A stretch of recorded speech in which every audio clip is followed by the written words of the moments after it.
Maduro and his wife, who was also captured, were brought to the Stewart Air Force Base several hours ago.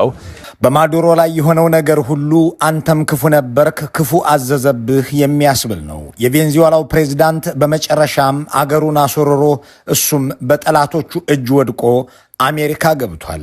ለዚያውም ከነሚስቱ የለበሰው የአገሩን ሕዝብ አራቁቶ የሚዘንጥበትን ቶክሲዶ ሳይሆን አንድ የሌሊት ልብስ የምትመስል ቱታ ነው። የአገሩን ወጣቶች እጅ እየቆረጠ ያጠለቃቸውን የሮሌክስ ዴይዴት ፕላቲኒየም ሰዓቶች አስወልቀው አሜሪካኖች የአገራቸውን ቀዝቃዛ ካቴና በክንዱ ላይ አጥልቀውለታል።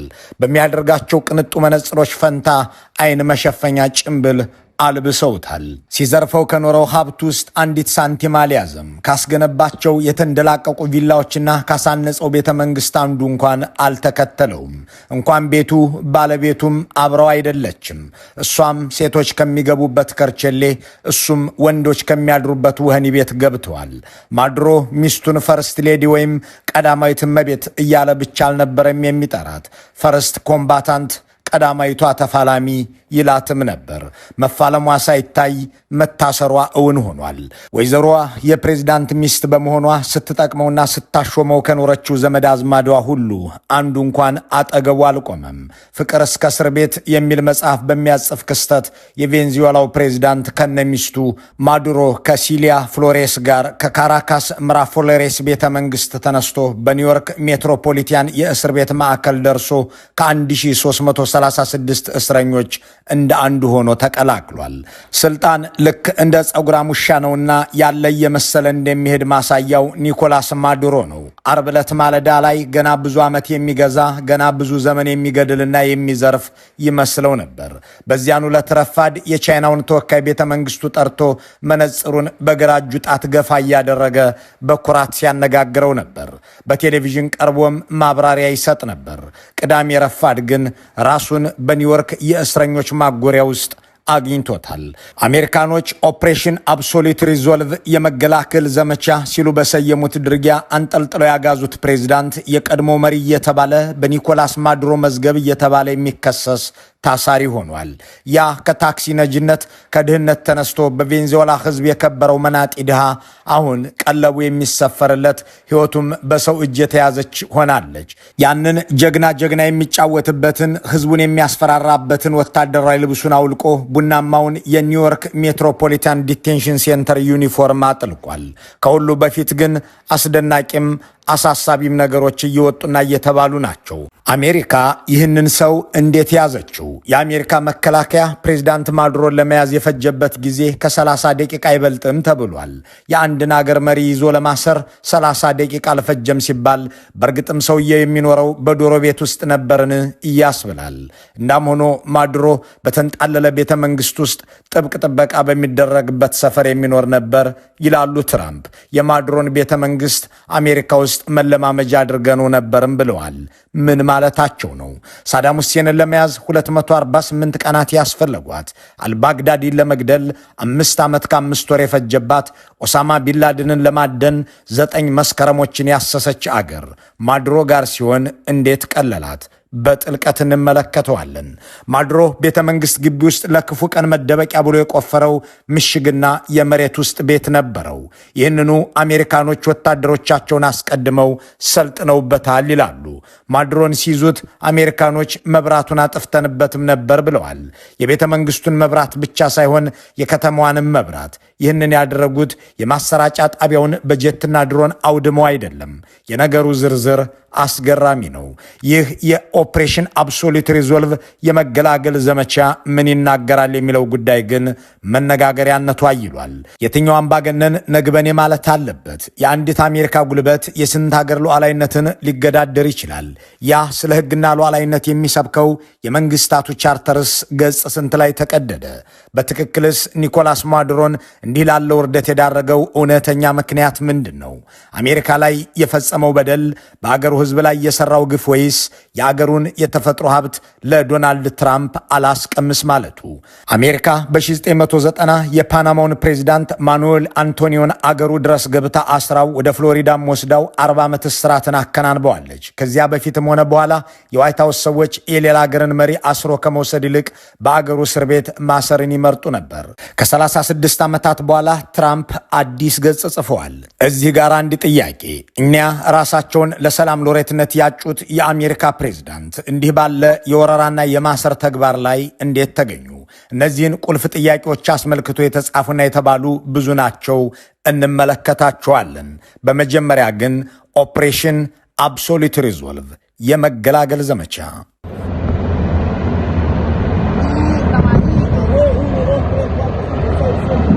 እነዚህ የጦር አውሮፕላኖች ብዛታቸው ከ150 በላይ ነው። ዕድሜያቸው ከ20 እስከ 49 ዓመት ብቻ የሆኑ ወታደሮችን አሳፍረው ወደ ቬንዙዌላ መዲና ካራካስ እንዲገቡ በአሜሪካው ፕሬዝዳንት የታዘዙት አርብ ለቅዳሜ አጥቢያ ምሽት 4:46 ነበር። ቬንዙዌላ ደርሰው የኒኮላስ ማዱሮን እጆች ወደ ኋላ አስረው ካቴና ያጠለቁት ከሌሊቱ 7:01 ደቂቃ ነው። አንዲት የአሜሪካ ዕቃ ሳትሰበር አንድ አሜሪካዊ ወታደር ሳይሞት የተሳካ ዘመቻ ያካሄደው የሚፈልጉትን ይዘው ወደ አገራቸው ተመልሰዋል። ይህ ሁሉ ከመሆኑ በፊት ግን እንዲህ ሆነ። ዶናልድ ትራምፕ ድጋሚ ተመርጠው ስልጣን ለመያዝ ሲቀሰቅሱ የአደንዛዥ ዕፅ አዘዋዋሪዎችን እንደሚቀጡ፣ ስደተኞችን እንደሚያባርሩ አብዝተው ቃል ገቡ። ስልጣኑ ሲገኝ ደግሞ ወደ አሜሪካ የሚገባን የሚያደነዝዝ ዕፅ የሚልከው የቬንዙዌላው ፕሬዝዳንት ኒኮላስ ማዱሮ ነው። እሱን በመያዝ ለተባበረ $50 ሚሊዮን ጉርሻ ሰጣለሁ አሉ። ይህ ሰው እንደ ትሬንዴ አራጓ ካሉ የቬንዙዌላ የወንጀል ቡድኖች ጋር ተባብሮ በካሪቢያን ባህር ውስጥ የዕፅ አዘዋዋሪዎችን ይልካላሉና ከባለፈው ነሐሴ ጀምሮ የአሜሪካ ባህር ጦርና አየር ኃይል በደቡብ አሜሪካ አካባቢ እንዲሰማራ ቬንዙዌላንም እንዲከብ ከቬንዙዌላ የሚወጣን መርከብም እንዲደበድብ አዘዙት። ጦሩ ይህንኑ ሲያደርግ ከረመ። የቬንዙዌላ የነዳጅ ጫኝ መርከቦችንም ሲወርስ ወራትን አሳለፈ። በዚያች ደቡባዊት ሀገር የመንግስት ለውጥ እንደሚደረግም ዶናልድ ትራምፕ ደጋግመው ተናገሩ። በህዳር ወር የመጨረሻ ቀናት ላይ ትራምፕ ለማዱሮ ስልጣን ልቀቅ ሲሉ የመጨረሻ ማስጠንቀቂያ አልቲማተም ሰጡ። ከአገር በሰላም ከወጣህም እድል እንሰጥሃለን አሉት። ይህ ሁሉ ሲባል ግን ማዱሮ እንዲህ ያለው ጥያቄ የባርነት ጥሪ ነው እያለ ደጋፊዎቹን ጠርቶ ዶናልድ ትራምፕ በአሜሪካ መከላከያ ኃይሎች ፊት የደነሷትን ዳንስ እየደነሰ አሾፈባቸው። ቀጠለናም አሜሪካ የከበበችን ነዳጃችንን ልትቆጣጠር ነው፣ ያ ከሆነ ደግሞ ሰራዊታችንን አንቀሳቅሳለሁ ሲል አስፈራራ። que les doy desde aquí a todas las fuerzas populares የፖለቲካ የውትድርናና ህዝባዊ ኃይሎቻችን ሁሉ አገራቸው ለመከላከል ዝግጁ ናቸው። ስለ ተተነኮስን ብቻ አይደለም፣ አገራችን የተፈጥሮ ሀብታችንን ለመከላከል ብቻም አይደለም፣ ኢምፔሪያሊስት ዞር በይ ለማለትም፣ ውጪልን ኢምፔሪያሊስት ብሎ ለማባረርም፣ ዞር በል ወታደራዊ ማስፈራራት ለማለትም ነው። ቬንዙዌላ ልትከበር ይገባል ለማለትም ነው።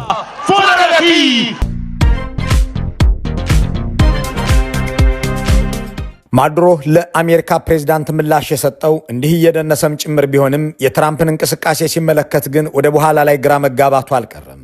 የአሜሪካ ሕዝብ ሆይ ስማኝ፣ እኔ ሰላም ነው የምፈልገው፣ ጦርነትን አልሻም እያለ መናገርም ጀምሮ ነበር። ግን ሁሉም ነገር ረፍዷል።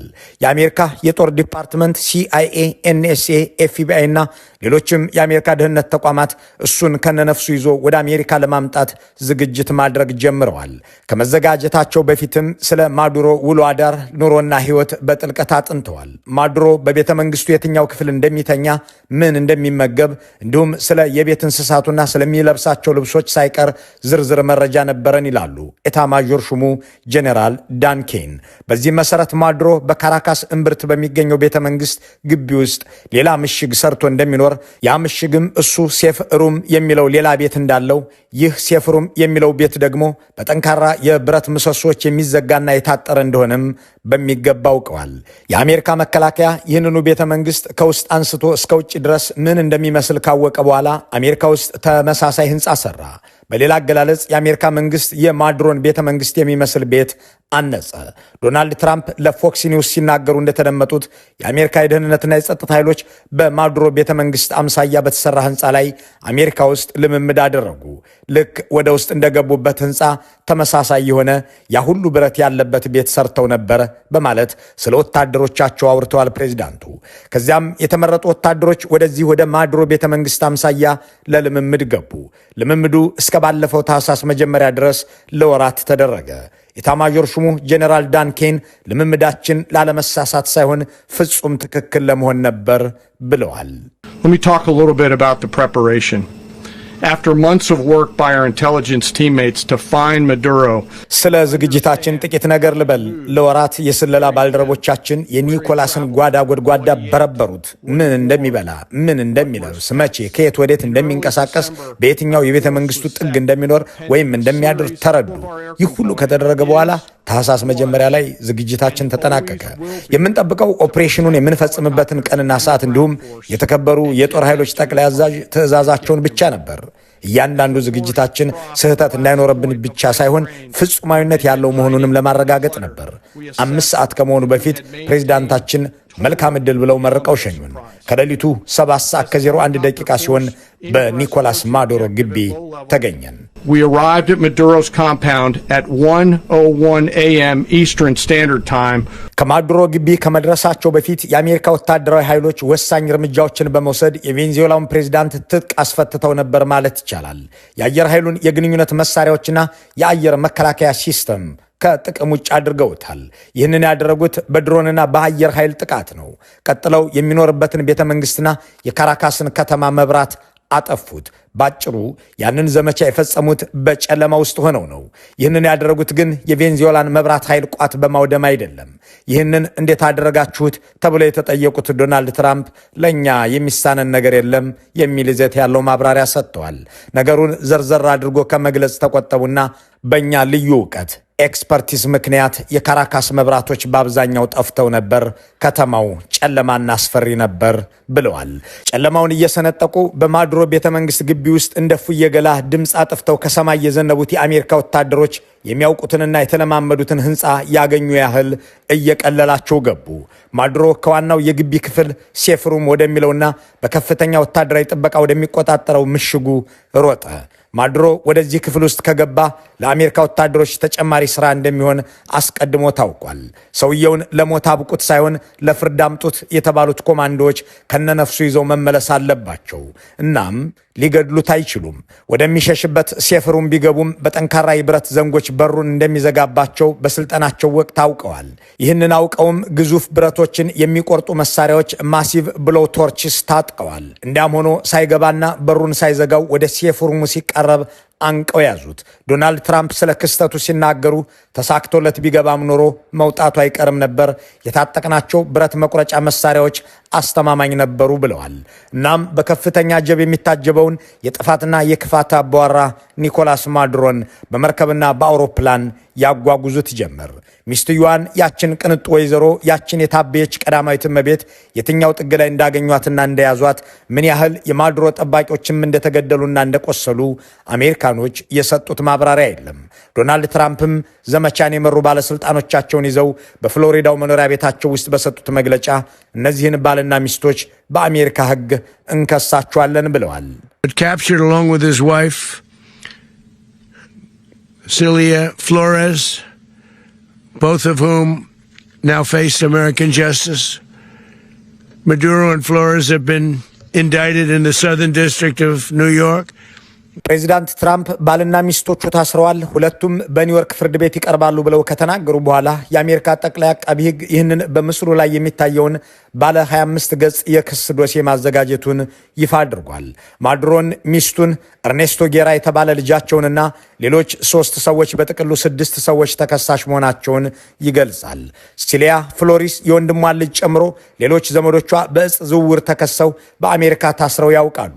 ብዙውን ጊዜ ከእንደዚህ አይነት የወንጀል ድርጊቶች ጋር ስሟ ሲነሳ የኖረችው ወይዘሮ እሷም በዚህና በሌሎች ወንጀሎች ተከሳሽ ሆና በባሏም ስም በሚጠራው የክስ መዝገብ 4ኛ ላይ ተጽፋለች።